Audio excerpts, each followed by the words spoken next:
So talking therapies is too subjective for an autistic person. You're like, how do you feel about that? I don't know. Why don't you give me an emotion wheel? Maybe that will help. Parul Singh, founder of Parallel Minds, a neurodiversity consultancy on a mission to build a bright future for people in tech. You've had a autism diagnosis. Yeah. Was that a surprise? I cried after my autism assessment, actually. But the thing which really hit me hard with that one is my difficulty with friendships. There's a lot of people who I know who are still friends with people from school. That always hit me with a little bit of sadness because I was like, did I do something wrong? I never felt like I was the friends that people felt was worth actually keeping.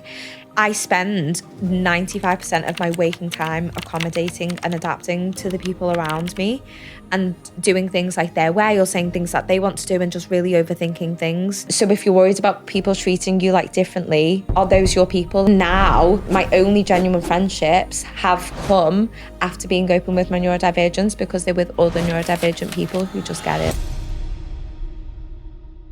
This episode is dedicated to anyone with amazing intuition. So when that person who everyone loves turns out to be a plonker, you're there saying, I told you so.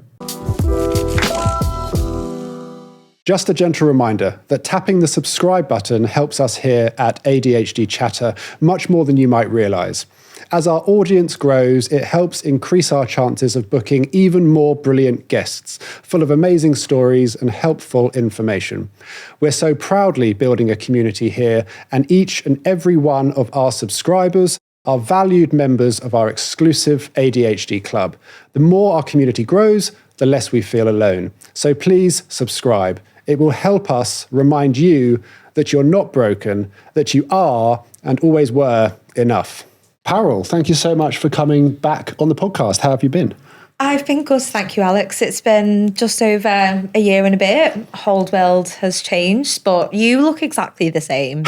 Last time it was through a webcam, wasn't it? This is a little bit of an upgrade in the setting, I suppose. Yeah, and when we recorded the last one, you did tell me, so it wasn't your fault, but I actually forgot that we were recording video.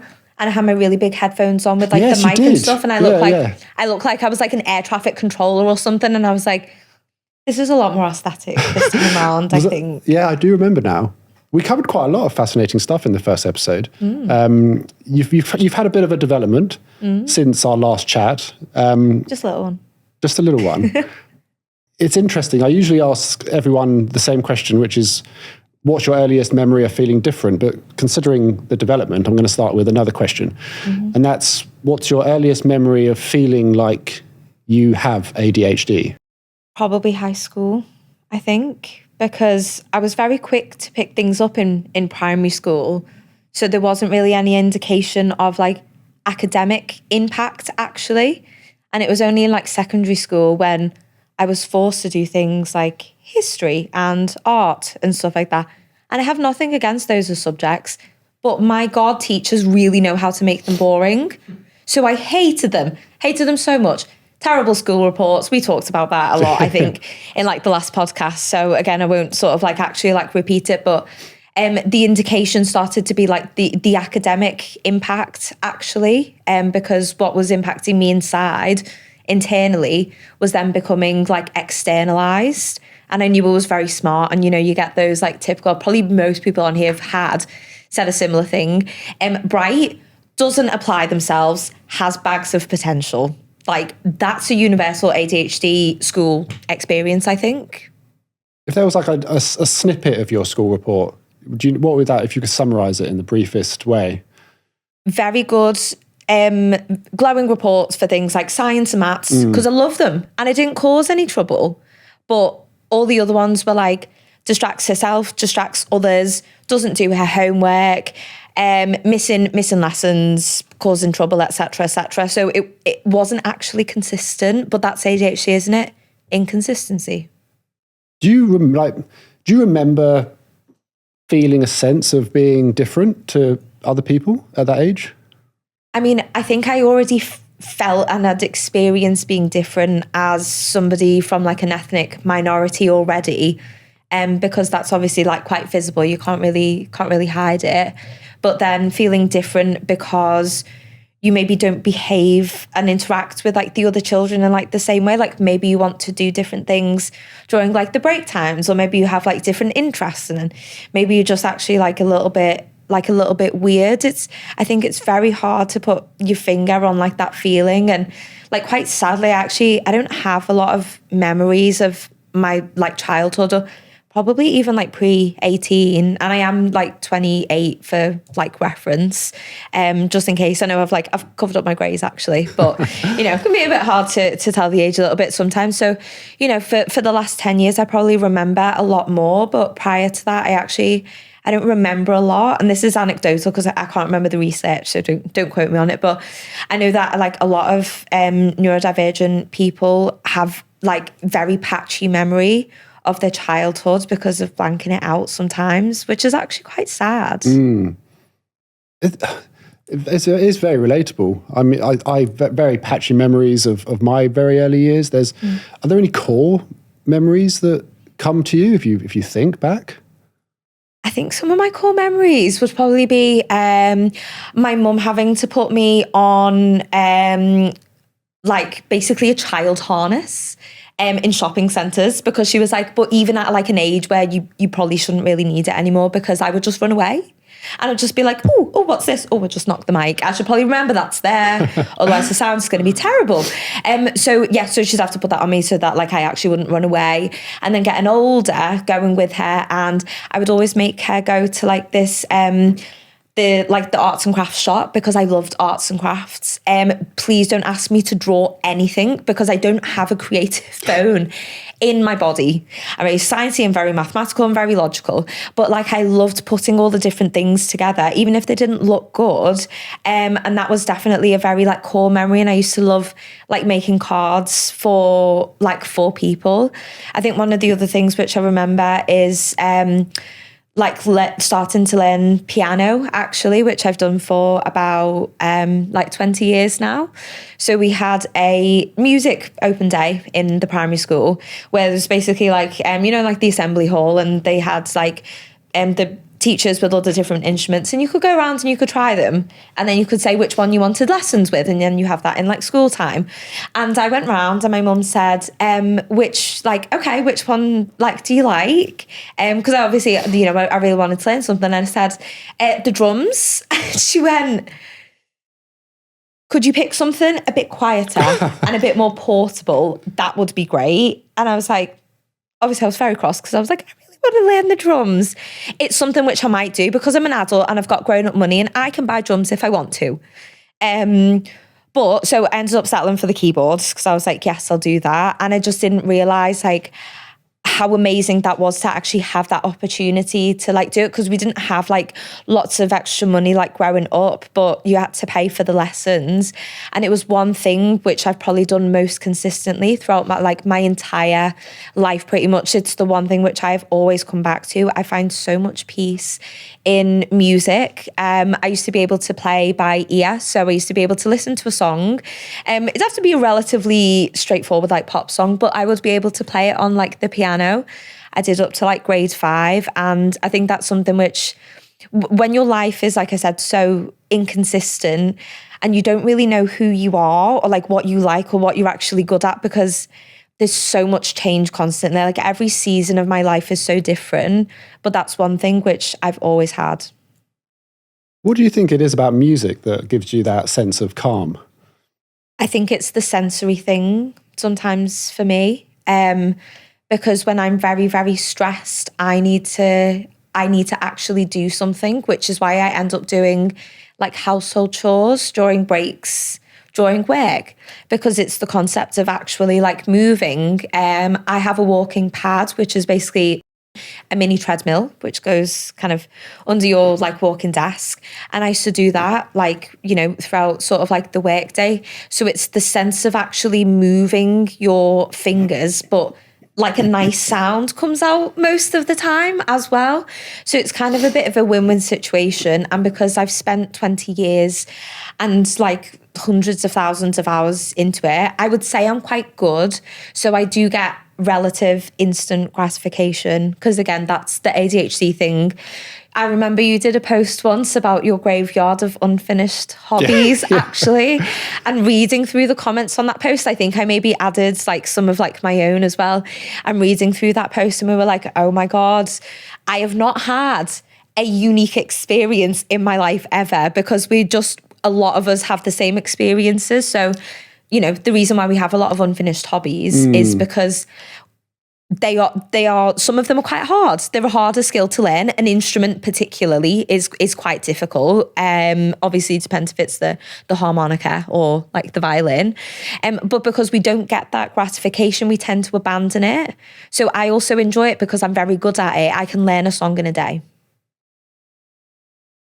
I'm quite envious, actually, of your ability to sort of stick at a musical instrument. I remember my parents, they tried to get me into all sorts of music. I was the violin, the saxophone, the piano. I tried the drums as well. About a week later, after all of them, I sort of abandoned them. Probably quite an early sign of maybe what was to come.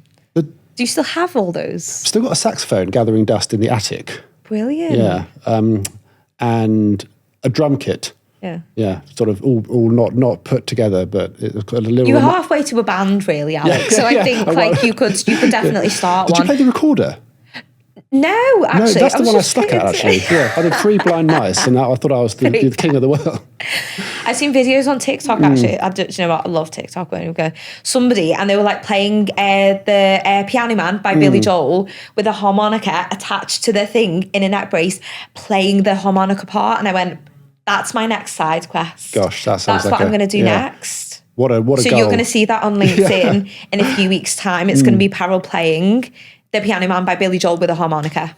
Gosh. Yeah. Well, keep us all updated at how that goes. Yeah, I will do. You'll probably see it. You have had a development, I briefly mentioned earlier, since our last interview, and that's you've had a autism diagnosis. Yeah. So was that a surprise? Not at the point which I got it, because I kind of went into it and I was like, okay, tell me something I don't know. Because I spent a year really wrestling with myself. Because I didn't actually really understand what it was completely. And you just think that like this, it doesn't even cross your mind. It didn't cross my mind for a very long time.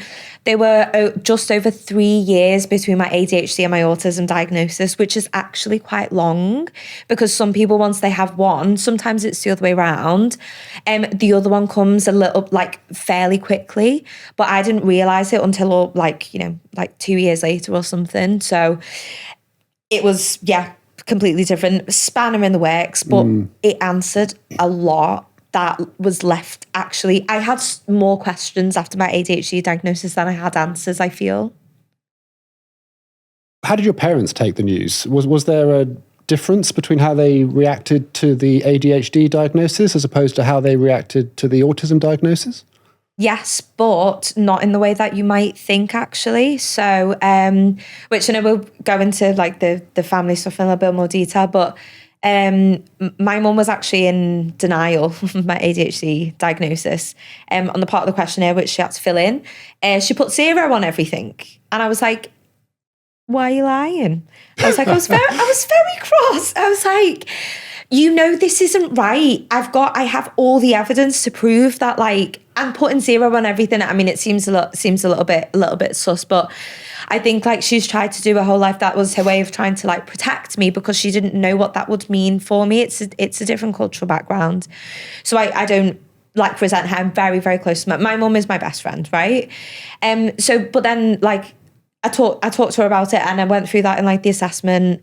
But after my diagnosis, there was no discussion. And my mum and dad are doctors as well. My mum's a psychiatrist. So it's very interesting that it was never spoken about in our home at all, post-ADHD diagnosis. Not, oh, can you tell me more about it? Like, how do you feel about it? What does this mean for you? Can I read anything? Nothing. And I did resent that a little bit, actually, because I was like, that's all I wanted. I think just this explains a lot. Like, I'm really sorry. This probably explains why we argued so much and all of those sorts of things. I think that I probably didn't really get the closure of. my autism diagnosis came after I had set up my business running a neurodiversity consultancy. So now this was like my whole world. And when you talk about working, you talk about these kinds of things. So it actually formed a part of that. So that was the reason it was maybe a little bit more in like the conversation than like the other one. But it was a very different response. But they were also 3 years apart.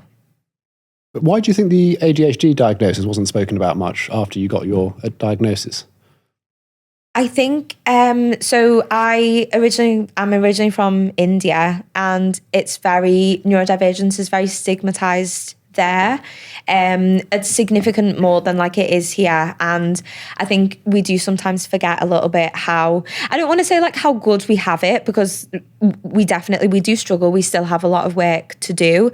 But when you look at like how far back other countries are, like we have made strides in terms of like progress. So I think it was just like the cultural background. I think they maybe didn't want to accept that there was a reason for like my behavior and like lashing out and like causing trouble in school and like at home and all of those kinds of things, because then when you get to put something on it, then you maybe have to like forgive a little bit. And since your new diagnosis, has there been any positive movement towards a more open conversation, like say around the dinner table? Oh, yeah, definitely. Well, these are things that me and my family don't really talk about around the dinner table. I don't know whether this is like a normal thing for like other people, but it's definitely not for us. But interestingly enough, it was about a year ago, and I was at home in Liverpool, and I was blow drying my mum's hair. And that was when I said to her, and I said, I think Dad's autistic. And she was like, so actually I should go back a little bit. I'd really worked myself up to this in my head, because I was like, I'd spent a lot of time thinking about it. And the more I read about it, and I was like, this is it. This explains so much. Like, he is autistic. Like, I'd be willing to bet my small life savings on it. Like, he is. And I thought, I'm going to need to tell them, because like, I don't know. So I really worked up in my head, and it just kind of came out when I was drying her hair. And she went, I know.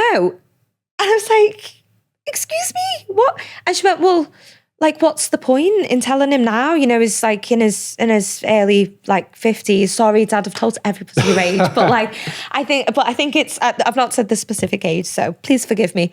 But I think it's important, because that's like obviously the bulk of your life, and like your school and education and your working life is actually like past. So she said, what's the point in telling him? And he is also very stubborn. So he might not really want to hear it, because some people don't. Like, you don't usually go around just telling people like, you know, you're autistic. Do you know what I mean? So I was like, okay. So then we kind of left it at that. But I always had it in my head, having a conversation with my dad. I was like, this explains a lot. And then fast forward to, obviously I got like my diagnosis, like all those kinds of things. And like I let them know, of course. And then we were sat at home. It was 8 a.m. in the morning. We're having our morning cuppa. We're all morning people, by the way, because I told you, I was like, I'm a morning person. I get it from them. And I said to my dad, I said, because he's more curious about my work again, because it is my work, and they're very, very supportive. Whereas this wasn't my full-time job before. So it's more of their world now.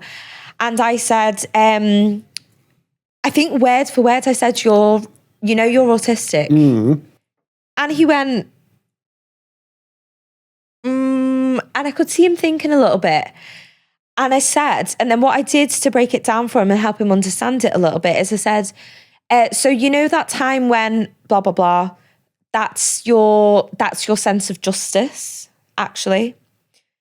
And you know that time when this happened, and then, or you know, when you do that, that's your challenges with reading social cues and like with like communication. And you know, when you do this and with every single thing that I said, it was like a little light bulb moment. And he didn't, for the first time in any discussion ever, doesn't matter whether it's about dinner, he didn't argue back. Didn't argue anything back. It was very, I don't know how to describe that conversation. It was incredibly cathartic for all three of us. And I wish my brother would have been there as well just to experience it, but he was revising for his exams. And it was such an open conversation. And like since then, we've all been a lot more open with each other, because obviously I get my autism from my dad, my ADHD from my mum. My brother, I'm not sure, maybe some flavour of neurodivergence in there, but we are all very different people. And actually that's enabled, like my diagnoses have enabled us to be more compassionate to each other. Like when somebody asks for something or says something and it's not maybe what you thought or maybe what you want, like there might be a reason for that. You don't understand it, but it's okay. And we've never really had that. And my mum always used to tell me when I was like younger, she said, you are so much like your dad. And I would say, that's not true. I'm like you. I'm a carbon copy of you. Everybody says it. And I never ever saw it until now. I'm actually more like my dad. And that feels so weird to say. It's so weird. I am like my dad, but I think I get the best parts of both of them. The bits that are similar to your dad, what are those, and how do you think those show up in your social life and professional life? He gets very hyperfixated on things. Fortunately for him, a lot of that is his career. So that's his career. He's made a special interest his career, which is great. So he's an anaesthetist. So this is the thing as well. It's like people don't detect it when you don't have like weird special interests, because this is a normal thing and you make money from it. Like this is great. But he's so into it. Like he does like research around like new, anesthetic like techniques, and even like almost kind of like invents little like thingamajiggies to make it actually like better, and like new developments and stuff. And he's won awards in it. He goes to India at least once a year to run conferences and workshops and everything. He runs a massive Facebook group. He is in that 24/7. This man lives and breathes anesthesia, right? I have never seen somebody be able to be so fixated on one thing and never get bored of it. But he knows that inside and out, and that is all he has done through his career, and it's all he will ever do. To me and you, that sounds like absolute insanity, because I'm like, I will do something 2 years, bored, move on. But that's actually a concept within autism, which is called monotropism, if you've heard that before. So that means like an obsession with one thing over a long period of time? Yeah, maybe a little spin on that. So mono meaning one, and then tropism is and I hope that I like get this right, because sometimes I mix up my words, is like a reaction to an external stimulus by an organism. So obviously that's a very like biological thing, but translating to that into kind of like layman's terms is it means that you have a more narrow focus of interests or skills. So not necessarily like one, it can be like a few, but that's why like autistic people have like usually a very niche but specialized like set of skills. You can ask me how to do many day-to-day things, I won't know, but I can do a master Sudoku in 7 minutes. Very, very good with numbers, always have been. But like my dad's example of that is this, which is, again, it's not normal, because like allistic people, which is non-autistic people, have like a wider spread of like interests and kind of like skills. But people really like the monotropism theory because it's a lot less like medicalized and like pathologized, that it's not necessarily like a deficit. It's actually just a different lens that you see things like through this lens. And if I could like show it somehow, that would be amazing, but I'll describe the image, which actually visualizes it very well. So like imagine the sun pointing down on like a patch of like grass or like land or something, and it doesn't do anything. But if the sun is directed through a magnifying glass, what happens? The sun's rays get, and I'll try and like show it to like the camera, they get narrowed down, and it concentrates the rays of the sun into very intense heat, and it can cause fire. So that's what's happening within monotropism. I've done that before. You get a magnifying glass and you can burn a hole in a leaf. Yeah, basically. By concentrating the sun. Yeah. Was that what you did as a child? Yeah. It's coming back. So you think you've got a bit of your mum, a bit of your dad. Yeah. Like, I had a guest called Jay Beech on, and he had, similar to you, ADHD and autism. And he described it as two siblings pulling each other by the hair, dragging each other across the room. Do you relate to that description? Yes. But I think the reason why neither were like detected for a very long time is that I think they've actually lived in harmony for quite a while, and they kind of like, they don't cancel each other out, but I think a lot of the time for me, they've complemented each other. So whereas like people wouldn't have thought that I'm autistic because I'm good at talking and communicating with people, and some of that is, of course, the scripting element of it. But then, like my ADHD makes me like I'm very involved, and I'm very a little bit more kind of like energetic as well. My ADHD wants kind of like the novelty and like the dopamine and the new and everything, whereas the autistic side wants like the structure, and it wants a little bit more of like a considered approach. So actually, my life is like everything is in a filing cabinet, basically. It is so organized to a T, because if it's not, like, I will miss it. So yeah, I think that's kind of how they like present. Like it is a little bit of kind of like push and pull. But I think a lot of the time they actually work very well together, which I understand is maybe not the experience of like some people, and I understand it can be a lot more like difficult, but I think it's served me very well to this point. Has your most recent diagnosis made sense of previous struggles that you've had in your life? Yeah, definitely. And I do have my actual autism report, which has some very, very interesting things. So if you wanted, I can read a few snippets from that, because my memory is like a sieve. But I think the most profound thing after that diagnosis, again, comparing it to the ADHD diagnosis, because, you know, there's such an overlap, and I think there might be people watching this who were me 2 years ago and you didn't suspect autism. And you might do after this and start looking into it, or maybe you've had a recent diagnosis. But after my ADHD diagnosis, I felt like it explained a lot of the, as I said to you earlier, like the academic struggle. And like my mum and dad are doctors. My younger brother has now just finished med school. He's just started as a junior doctor exactly 2 weeks ago today. And I'm so incredibly proud. But I talked myself out of applying for medicine at university, because I was like, I don't have the discipline. I can't be responsible for people's lives when I can't even like rely on myself to like do my homework like every week. And it was quite sad, because that was kind of all I knew, and I really wanted to do that and like save people's lives and make my mum and dad like really, really proud. So like the perception of like not meeting my academic potential was quite difficult, and obviously doing some impulsive things and like very, very silly. I don't really know how I'm alive at this stage, to be honest, like some of the things which I probably shouldn't really go into, but yeah, let's just basically leave it there, just getting myself into situations. So that was the ADHD diagnosis. And I came to terms with it quite quickly, and I was like, hey, like, that's okay. I'm doing well now from a career perspective. I'm in a very happy, loving relationship, got a relationship with my family and everything. The autism diagnosis, I didn't cry off my ADHD diagnosis. There wasn't any emotion apart from like kind of like, oh, a little bit of resentment, a little bit of like kind of like, oh, I wish I knew sooner, but this is good. I'm going to start medication. Everything is going to be fine. It might not feel like it now. I cried after my autism assessment actually, but it took me like over 24 hours, because I had to go straight into an event, something like that. I didn't have time to process it.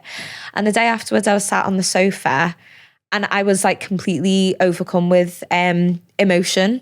And I messaged my boyfriend, and I was like, can you come downstairs? I've got the big sad. I need a big hug.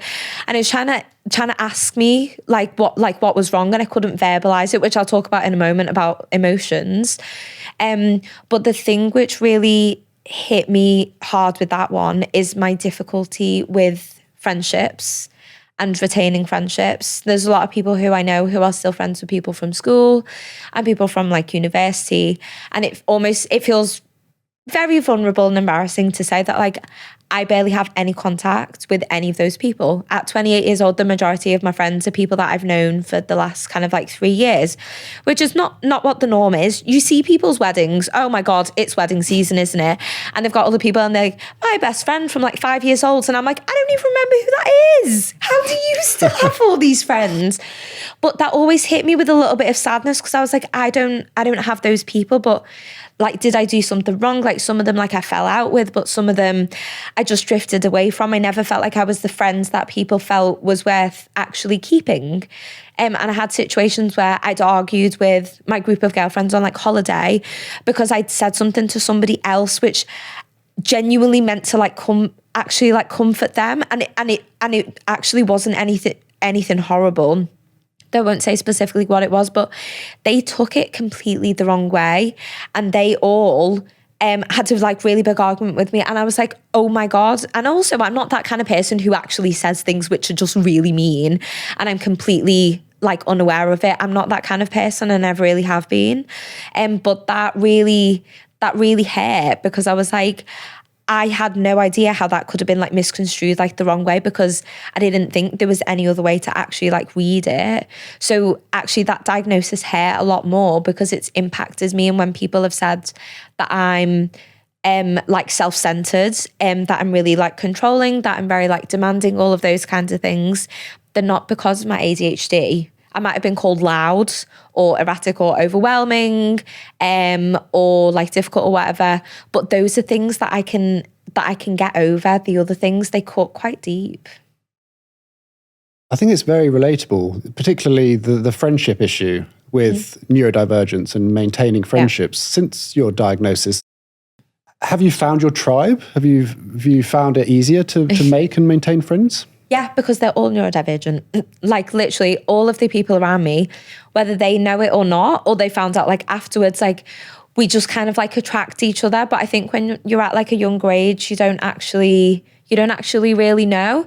So because I'm very public with my like neurodivergence, I've actually attracted a lot of those people. And one thing which I should mention actually is, one of those people is the reason why I started to think I might be autistic. A lady called Amy, and hope she'll be watching this because I'll probably send it to her because I'll be like, hey, I gave you a shout out. So Amy met up with me when I thought I was just ADHD. And she said that she's also like diagnosed as like autistic, and started talking to me about it. And I was like, you're not stereotypical, like in the slightest. I was like, you're like me. I would never have thought that. And the more that I started to unpack it, and I was like, oh my God. And I went home and I started looking into it, and I was like, could it? No, it can't. Yeah, it must be. And that's actually what started that cycle, because she came into my life and showed me that not everything is how it seems, or how you actually perceive it to be, or how you like stereotype it to be.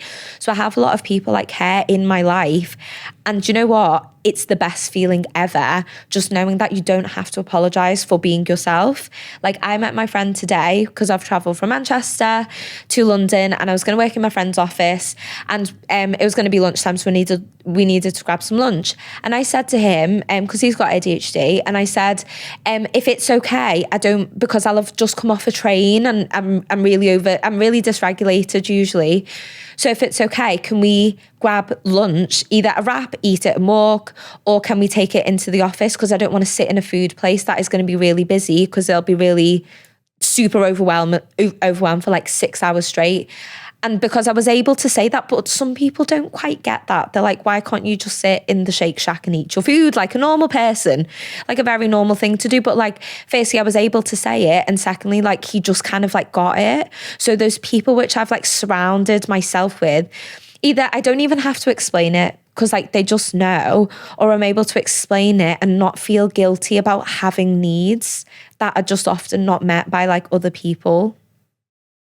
And those closest to you, like your family, your partner, do they fully understand the diagnoses and all that comes with those things? I think he's learning as I am, like every day. Like my ADHD diagnosis is almost 3.5 years ago now. I still learn new things about myself. Like obviously I have like the coaching and the therapy and like the counselling and all of those kinds of things, because it's a never ending journey. But like I feel like he's really been on that with me, and I'm under no illusion that it's easy, because it's not. And I think sometimes obviously we don't want to applaud a fish for swimming really, because I think that's what a good partner does, and they just really like grow with you. But like it is difficult. Do you know what I mean? It's like, you can tell me something this many times and I will still forget. I will leave the things in the thing. I'll promise that I'll do something. I'll commit to something. I'll just completely forget about it.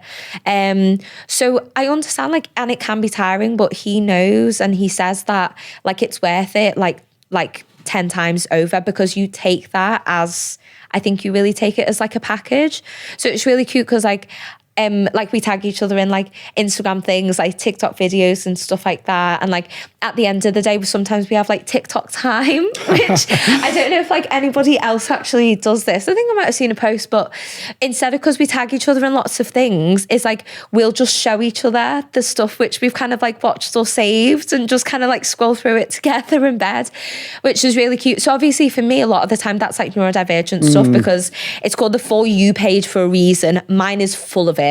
All neurodivergent stuff, obviously, because it knows that's what it interacts with. So I show him those things, and it's maybe other people's experiences, because if I can't explain it well, there's somebody else out there who actually can. And I think he starts to get it kind of like bit by bit, and I don't expect it to be like an overnight thing, but like he's very flexible, and he's very, very like compassionate and very open-minded. It does take time though, because I have to remind him, I was like, I do this because of this. I need this information ahead of this. Like, if you're saying that somebody's having a flat warming and you can't even tell me what time it starts, I'm not going. And he gets it eventually. The memes thing is so relatable. Yeah. My partner sends me, I think it's 10, 20 every day. I go to bed often earlier than she does, and she stays up for a few more hours, and I wake up without fail to a DMs like 10, 15 reels. And it's often, actually, it's like, I don't know if you relate to this, it's often can be used in a way to articulate a struggle that is difficult to verbally articulate, but a meme does it so well. How do you articulate the struggles that you might face as an AuDHD woman to your partner, particularly when I imagine the strength of your relationship is so dependent on you being able to communicate effectively?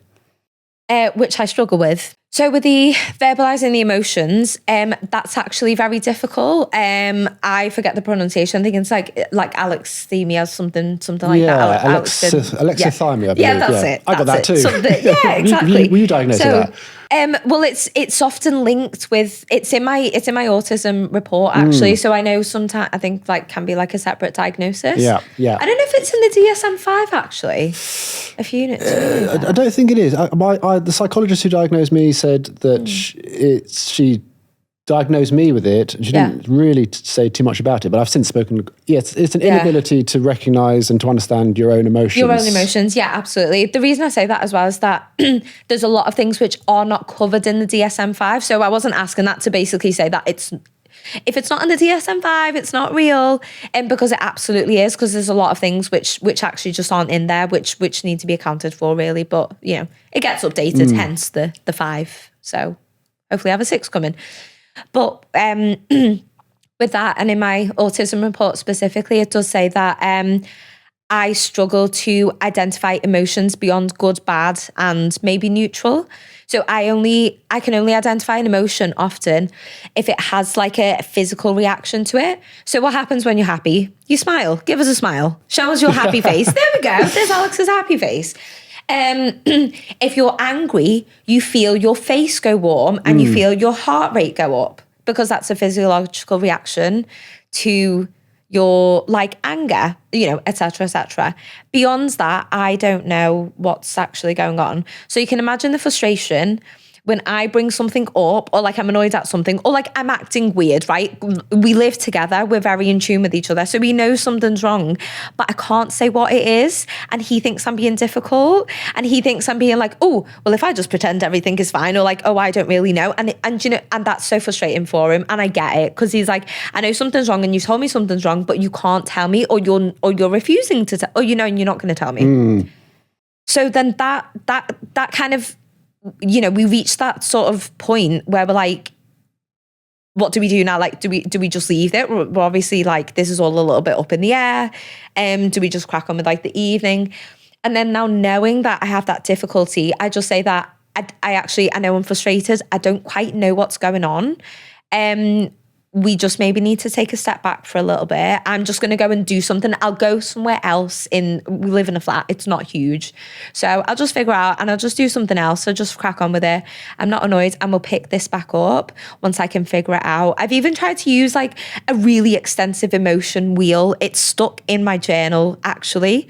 When I'm trying to journal, it's like, how was your day? I'm like, I don't know. Good, I suppose. Like, what else? Because I don't know, like, beyond that. But it does cause those, like, frustrations. And it's really funny because when we were talking about this conference, which I did, and it was the biggest, like, career-defining talk of my life at LeadDev, in front of 1,200 technical leaders at the Barbican, and my friend came to support me and she was amazing and I absolutely smashed it. And I came off the stage and she came backstage into the green room with me and she started crying and she's like, how are you not a mess? And I was like, I was literally, my demeanor is exactly like how I am right now. It was very blasé because I was like, oh, that was great. Like that was really good. But the reality of what I just done and what I just achieved hadn't actually really settled in. But she was like, she was amazing. She was so overcome with emotion. And how amazing is it to have a friend like that? To be fair, that made me a bit emotional because I don't think I've ever had a friend like that before who would have made that trip, gone all that way for me and been so overcome with pride that she cried. So that in itself, you know, considering what I told you earlier, meant a lot in itself. And she looked at me and she was like, there were the other people there from LeadDev and they were like looking at her and she was tilting her head forward so that she wouldn't ruin her eyelashes. And she was like, my lash tech is going to kill me. And she was like, why is she not crying? You're such an autistic blank, because I don't think I can swear, but like in a jokey way. And I was like, I don't know, why am I not crying? Like I probably would be like in this moment, like you are, right? Like that's a very normal reaction, but I just thought that was actually really funny. I think the understanding of emotion in situations like that, and perhaps with your partner, it can get lost in the nuance. Yeah. Particularly with alexithymia, it's very binary. Yeah. You recognize sad if the person's crying, you recognize happiness if they're smiling. Yeah. But actually real life is a lot more nuanced. And even what you're supposed to do in certain situations. I know this is probably going to sound really, really weird, but I never know what to do when somebody tells me that someone's died. And it's a very morbid thing. It's very weird. You are welcome to cut this out because you're like, that's a bit too weird for this podcast. But because nobody talks about it. As an autistic, I've never known what to do when somebody just suddenly comes out and they tell me some really bad news, but it might not affect me directly. And I'm like, I don't know what to say to that. Do you know what I mean? And then I also really want to like comfort them, but it's because I don't experience and like process the emotions. And it's not that I don't feel sad for them, because I do. I just kind of feel like the empathy in like a different way.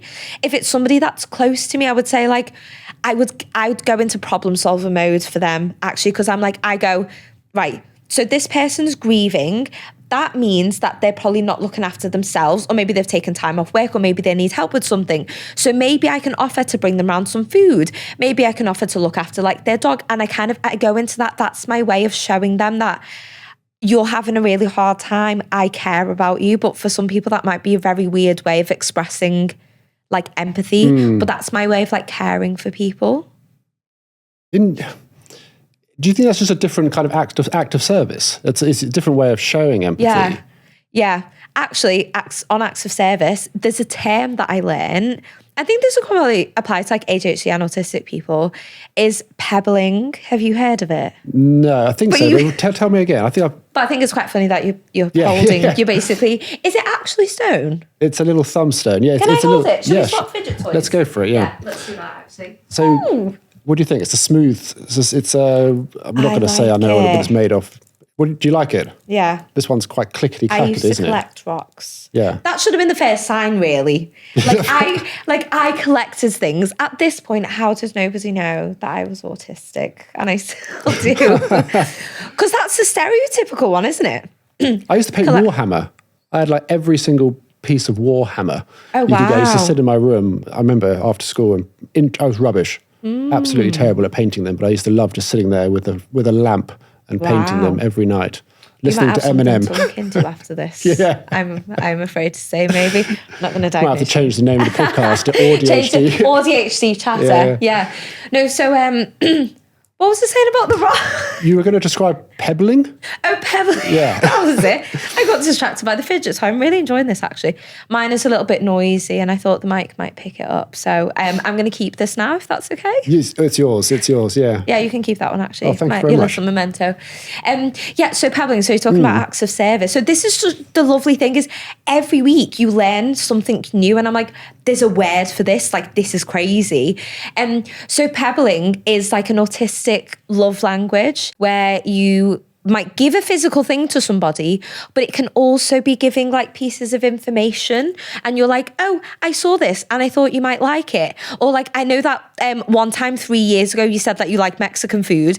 Here's all the Mexican restaurants in Manchester with like the hyperlinks. Obviously that's like a very exaggerated like example, but it's giving little things to somebody because, and it's named that way because that's what penguins do, because they collect pebbles and they give them to other penguins. It's the cutest thing I've ever heard. But that's what I actually do. That's how I show people that like I care for them. But it's a very specific way because I know acts of service is like a love language. But it's a little bit more like niche. I think for me, I give people pieces of information. I'm like, oh, I know that like you like this book or like, did you see this? I'm constantly sending things to people that like I know that they'll like or they'll benefit from. It's almost like a love language. It's like saying, I love you. It's an autistic love language. ADHD or autism. Yeah. So when the autistic or ADHD person in your life, you don't know whether they like you or not, they probably like you. They're probably just showing it in a little bit of a different way. Going back a tad, in general, do you think it's more difficult to get empathy out of someone who has a brain that works a bit different to the sort of typical standard? I think it depends how you define that, because sometimes empathy is defined by how somebody actually presents and the perception of how they're like actually showing that like empathy. And I think the neurotypical definition of that is very, very different. Just kind of like what I talked to you earlier, like empathy is maybe how like you respond to something, and something it requires picking up on, you know, the unspoken cues or reading like between the lines a little bit. So when you're judging somebody's empathy based on how they can do those certain things, it's probably going to look a little bit different. It can seem a little bit like self-centered as well. So when somebody's talking about something and they're almost like opening it up for you to ask them more questions about it. You know, kind of like, you know, you do on like a podcast, for example. But as an autistic person, not picking up on that unspoken cue, and I think the conversation's done and I divert across from it, and then they think they're not being empathetic, they don't care. But I'm like, I didn't know that because it wasn't spelled out for me, and it wasn't really in like black and white. So it just, you know, lack of empathy is coming across as like not caring, and that happens quite a lot, unfortunately. I think the way I could show empathy could be described as masking. Last week, somebody who I know told me that a close family friend had passed away, and I don't know how to react in those situations. So I did what I think is what you're meant to do and say, I'm so sorry, I'm terribly sorry. But it came across incredibly insincere because it just doesn't come naturally to me. But a couple of days later, I sent them a long email with like a picture collage I had made of them with the person who had passed away. That's how I show empathy. Yeah. But in the moment, I masked and showed empathy in the way that I have learned. You should show it. And when I do that, it actually comes across as quite insincere because I really struggle to react organically in those moments. Yeah, and sometimes it actually might be a little bit like so what you said is you did what you thought was meant to be the right thing. That's what the neurotypicals do. We'll just do that, but it came across sincere. But sometimes because it could be, there's no filter. You're not thinking. The impulsivity from like the ADHD side is you can come out with something and it's just like completely like inappropriate, and you're like, definitely shouldn't have actually said that. I'm going to bury myself in a hole over there now. And do you know what? And you think about it. Do you ever think about things which you said 10 years ago and you go, At least once a week. Every day. Every day it keeps me up. Every day. And I'm like, did I really do that? Did I really say that? But like, you are right. It comes across completely differently. And I think that's a really big part of like the post-diagnosis journey and like learning more about yourself, because all of the things which you learned to do in a certain way, which you thought were more acceptable, might be doing more harm to you and like the people around you. It's just because you were taught that that's actually like the right way to actually do things. Sometimes that can be kind of like cultural as well, but the meaning of empathy, I think, has maybe been like lost like a little bit. I recognize it in other people now because I do it in a different way. They might do it in a different way to me, but still different to what other people actually expect. And I now recognize that as empathy. Yes, it's so important, isn't it? You get your diagnosis and you do start to look back, and it's unraveling what's masking, what is really you.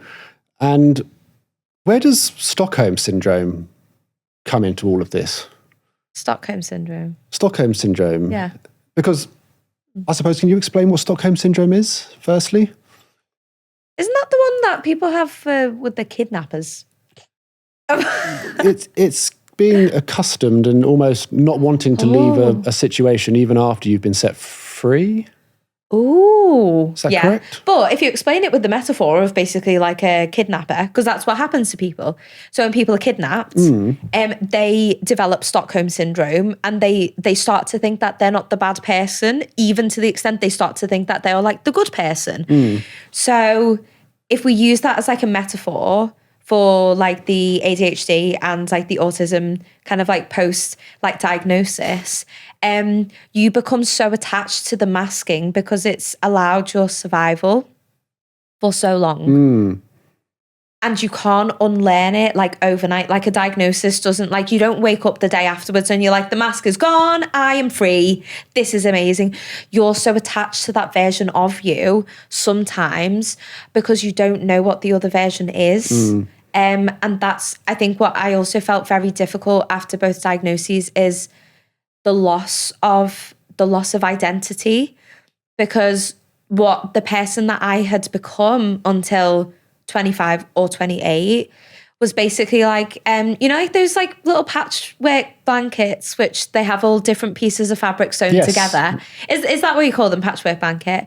Well, we can call them that. My whole identity and personality was a patchwork blanket of all the people I'd interacted with, down to my like dialect, like my tone, my mannerisms, everything, some of my short-lived interests, all of those kinds of things are made up of those people. I didn't know who I was actually. But then what was the alternative? So that's the Stockholm Syndrome. So I was like, but I could stay with this though, because I like it, and it's, you know, it's a mix of all of those things. But the result of being so attached to that is then I felt a complete loss of identity. I was like, I don't know who I am. I don't know what I speak like. I spend too long with somebody who says certain phrases or speaks with a certain accent. I start to do that. And I've done that all my life. That's basically, it's just like mimicking what you have around mirroring, you. Yeah, mimicking. Yeah, basically like mirroring. Yeah, I do that a lot. So I was like, but I don't know like who is Parul. So it's scary to actually let that go. How much of your AuDHD do you think might be caused by complex PTSD? I would say it's probably the other way round. Because autism, ADHD are in the majority of cases with you like from birth. It's, you know, neurodevelopmental. Although there are small cases where it can be acquired neurodivergence like later in life. But a lot of people do actually have like PTSD or CPTSD as a result of going through life through that neurodivergence. And mine was only uncovered in November, actually, because what happens with CPTSD, because I've started some initial sessions for EMDR, which is basically like a sledgehammer version of like therapy. And it's what you have to do when talking therapies, and CBT hasn't actually worked because you have to uncover the deep set trauma which you've experienced consistently like throughout your life. Talking therapy is not even going to scratch the surface of that. And they said, like, that's why it basically does me. Also, talking therapies is too subjective for an autistic person. You're like, how do you feel about that? I don't know. Why don't you give me an emotion wheel? Maybe that will help.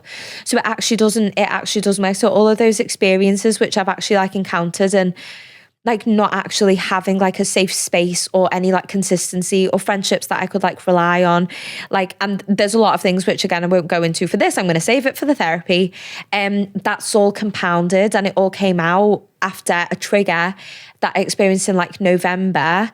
But people don't know, because people think that PTSD is basically when you have one big bad thing happen to you.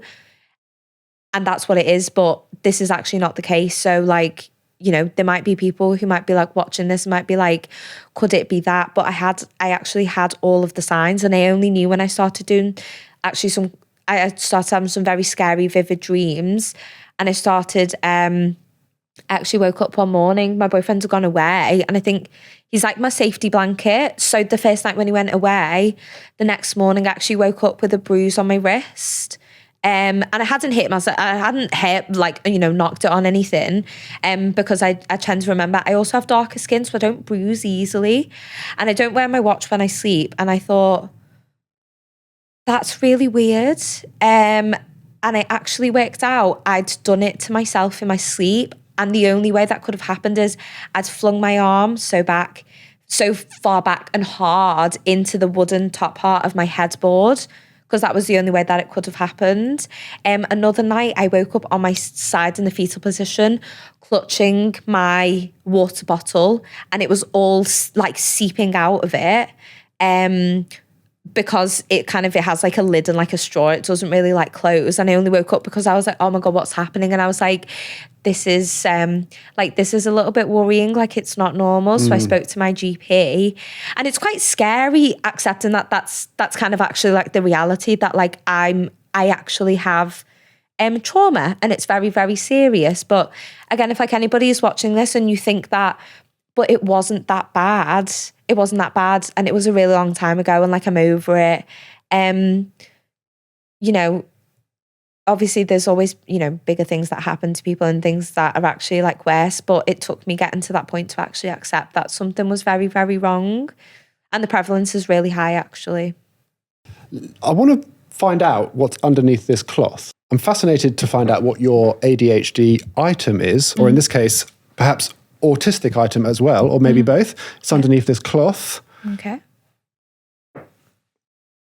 Glasses. I'm going to pass these to you. And thank you so much. Why glasses? Can I put them on? Absolutely, yeah. You know, when I said glasses, I thought Alex was going to get me like these funky, trendy, like, you know, those blue light glasses that you have. They just look like normal ones. I didn't think I was going to get like a throwback to like 2010, but like, I love this. So if anybody remembers, if you were a UK kid and you grew up, you were a teenager in like 2010, you will recognize these glasses.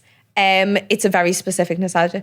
So the reason I picked glasses is because they actually represent what medication, what like the experience of medication was like for me. And I think somebody actually used this analogy when I was pre-diagnosis, and it made so much sense. So basically, like kind of going through your life, and this is for people who take medication and they respond well to it. By the way, I know that's not everybody.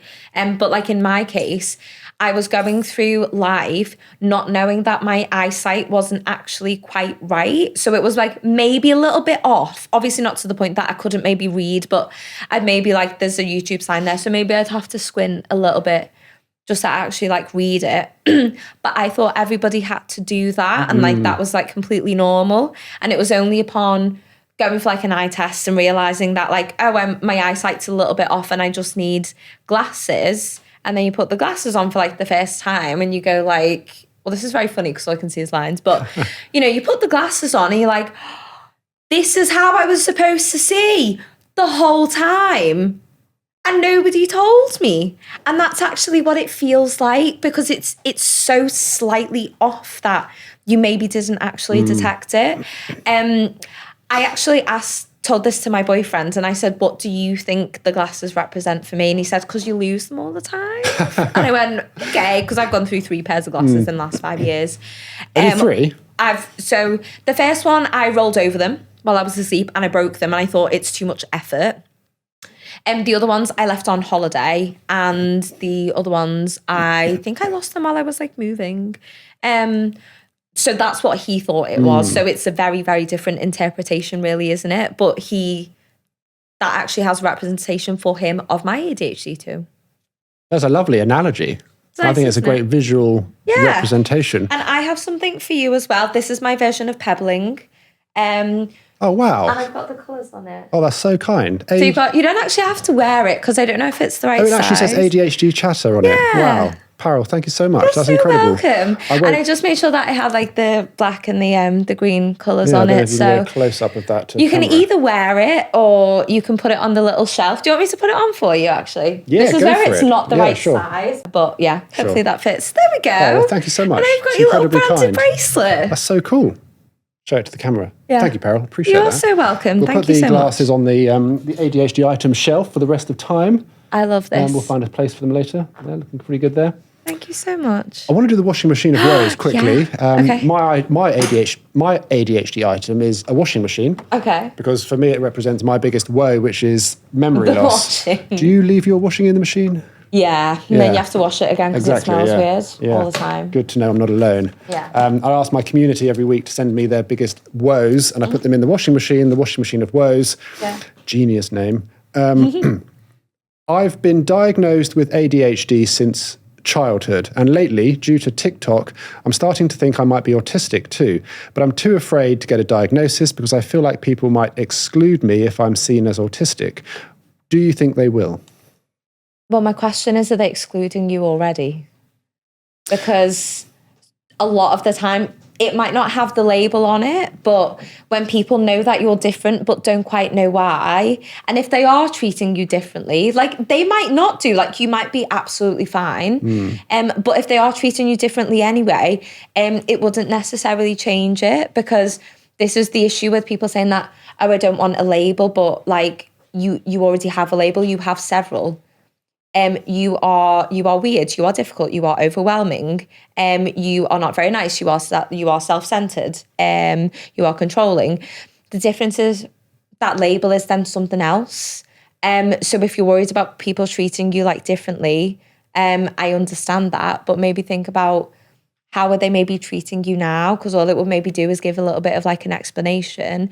And also are those your people, like how I talked about earlier in like the podcast about not really having those true friendships and actually carrying them with me. But now my only genuine friendships have come after being open with my neurodivergence, because they're with other neurodivergent people who just get it. Find your tribe. Brilliant. Find your tribe. Brilliant advice. Thank you very much. You're so welcome. Thank you. I like the washing machine, by the way. Oh, thank you. Yeah, it's washing machine of woes. Trying to get a sponsor to Bosch to sponsor the podcast. That would be great, Although actually. that sounds like a lot of admin. I don't think. Yeah, no, that's right. So, can you help me understand the difference between a shutdown and a meltdown, and why might one occur over the other?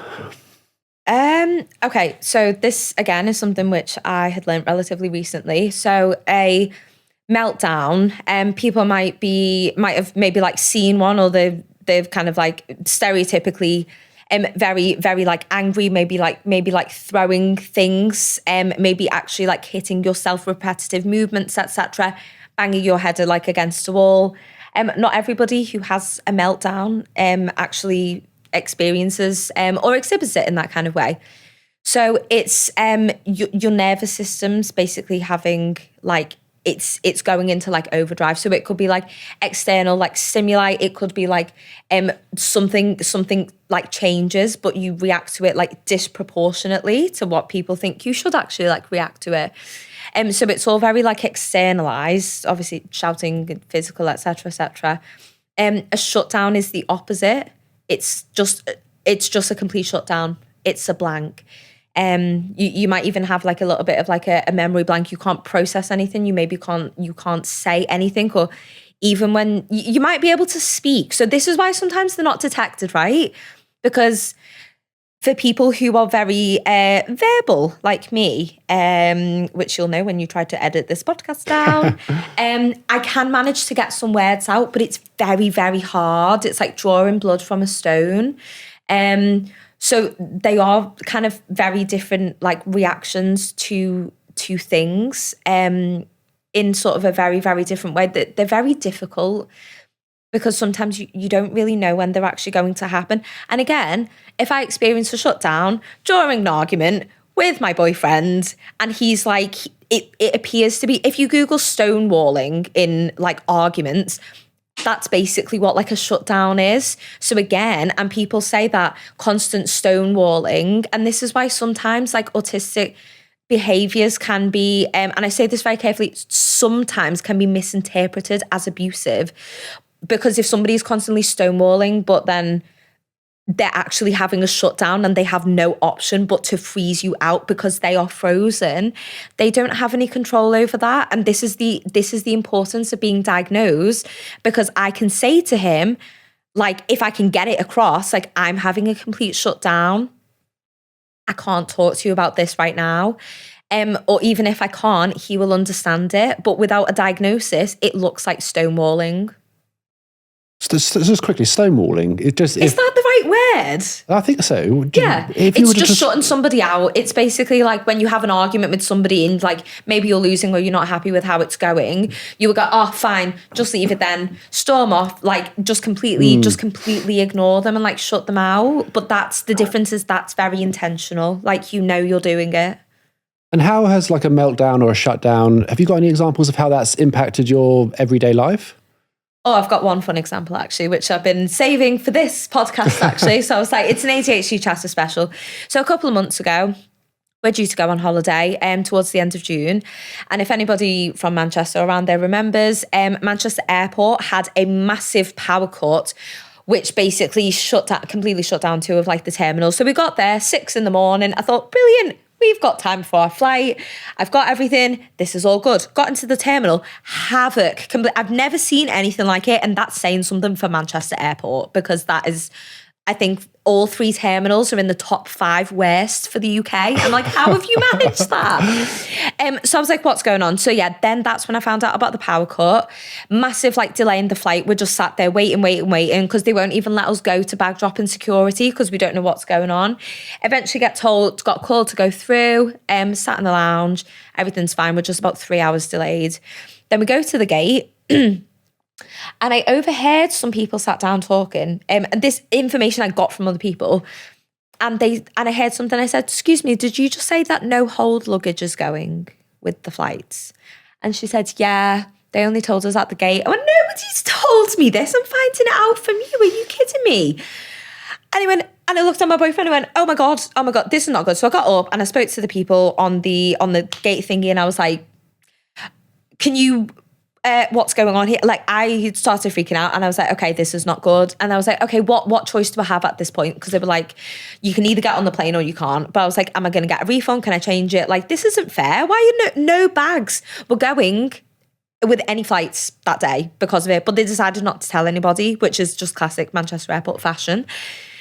So I thought, like, we can't lose all of this money. I'm just going to have to suck it up. I didn't even have anything in my little suitcase with me. I wear contact lenses, didn't have contact lens case, solution, glasses, underwear, skincare, nothing, absolutely nothing. I did, however, have my Kindle, my Remarkable, my laptop, my Nintendo Switch, but none of the essentials that I needed to get through the night.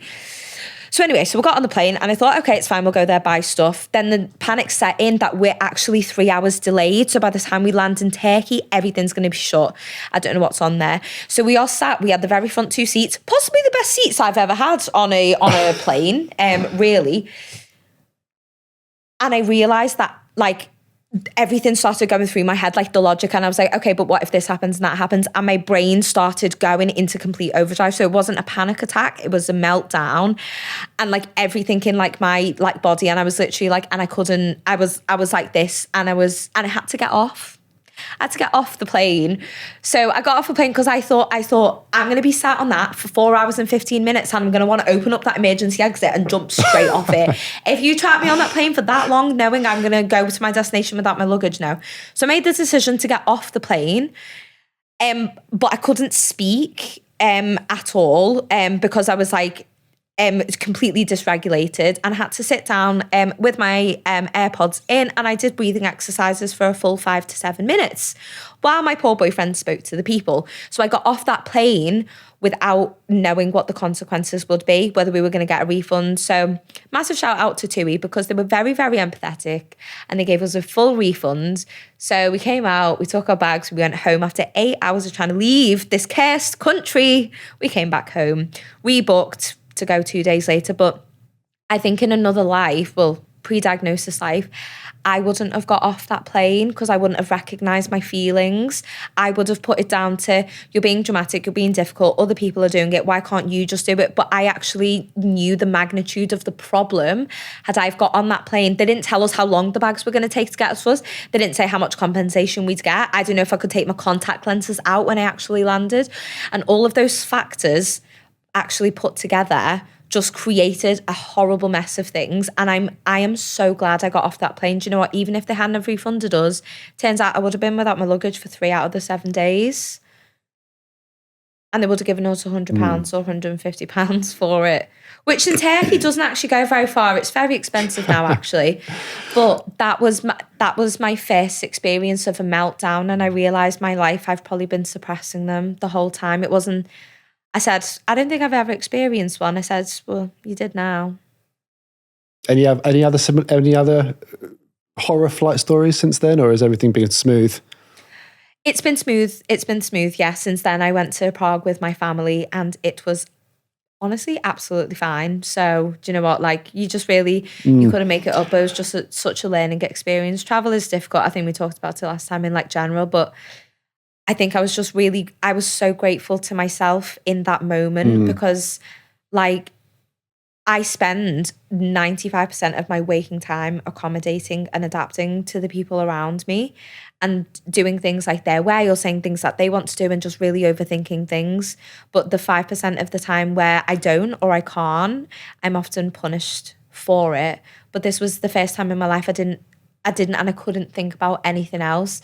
And I actually recognised and I put my needs first.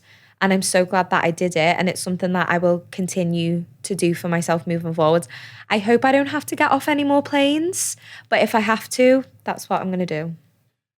And that amazing ability to recognise your meltdowns and advocate for yourself and make changes, like in that example, has that played a part in the success that you've experienced as an AuDHD woman in business?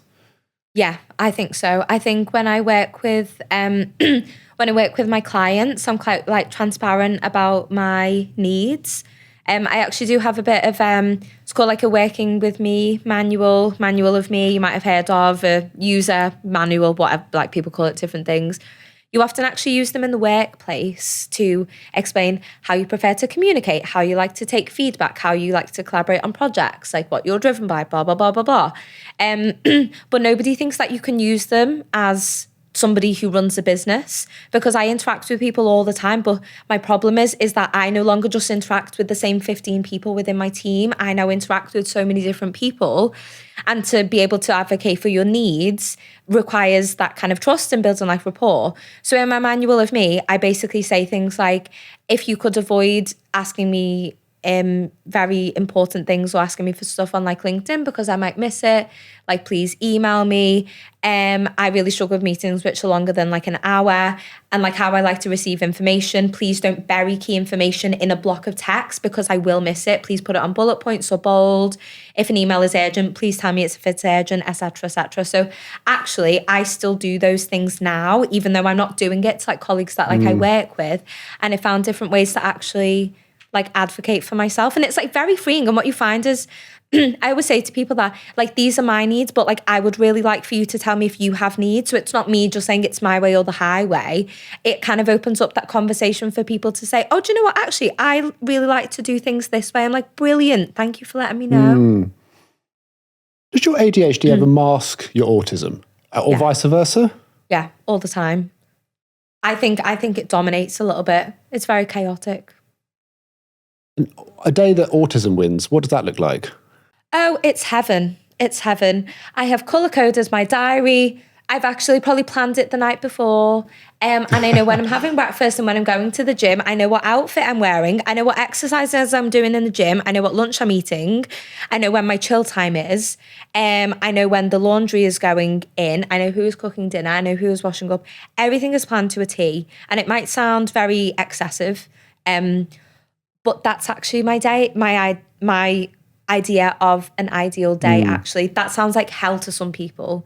But I find a lot of comfort in consistency and like routine, actually. But if I let the ADHD win, that is out the window.